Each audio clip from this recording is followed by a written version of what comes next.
রংপুরের মিঠাপুকুর উপজেলার নূরপুর গ্রামের কল্পনা বেগমের ছেলে মোক্তারুল ইসলাম জবাই করে মোটরসাইকেল ছিনিয়ে নিয়ে যাওয়া দুই হত্যাকে গ্রেফতার করেছে পুলিশ।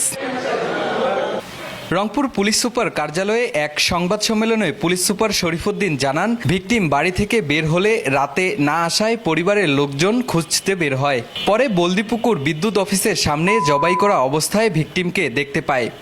যে তৌহিদুল এবং আলামিন নামে দুইজন ব্যক্তি, তারা হচ্ছে এই ঘটনার পরিকল্পনাকারী। তৌহিদুলের বয়স হচ্ছে 36-এর মতো, আলামিনের বয়স হচ্ছে 37-এর মতো। এই দুজন পরিকল্পনাকারী আমরা গোপন সূত্রে খবর পাই এবং আমাদের কাছে নির্ভরযোগ্য ইন্টেলিজেন্স আছে। এখন যেটা হচ্ছে যে এই তৌহিদুল এবং আলামিনকে আমরা গ্রেফতার করি।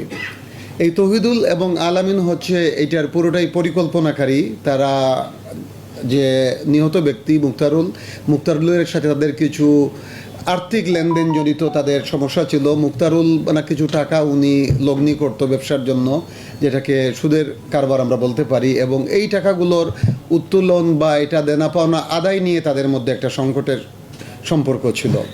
আলামিন এবং যেটা হচ্ছে যে তৌহিদুল, তারা জনৈক খুরশেদ নামক ব্যক্তিকে দায়িত্ব দেয় যে যেই দিন তাকে হত্যা করা হয় মুক্তারুলকে, তারা যেন খুরশেদ মুক্তারুলকে নিয়ে যায় যেখানে তাকে হত্যা করা হয়েছে।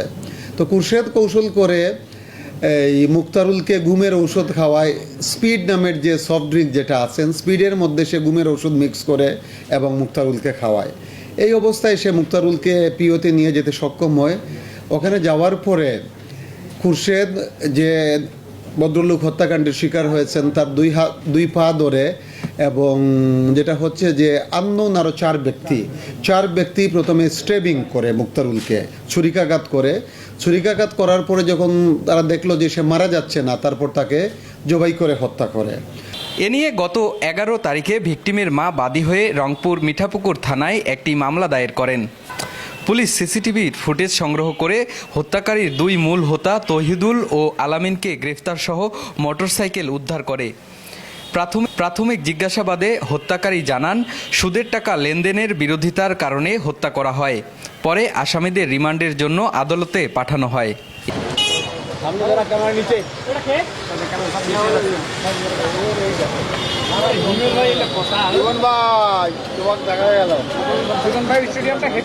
রংপুরে ফ্রিল্যান্সিং প্রশিক্ষণ নিতে চলে আসুন দেশের সেরা প্রতিষ্ঠান আউটসোর্সিং বিডি ইনস্টিটিউটে। শিখুন ডিজিটাল মার্কেটিং এবং গ্রাফিক্স ডিজাইনের কাজ।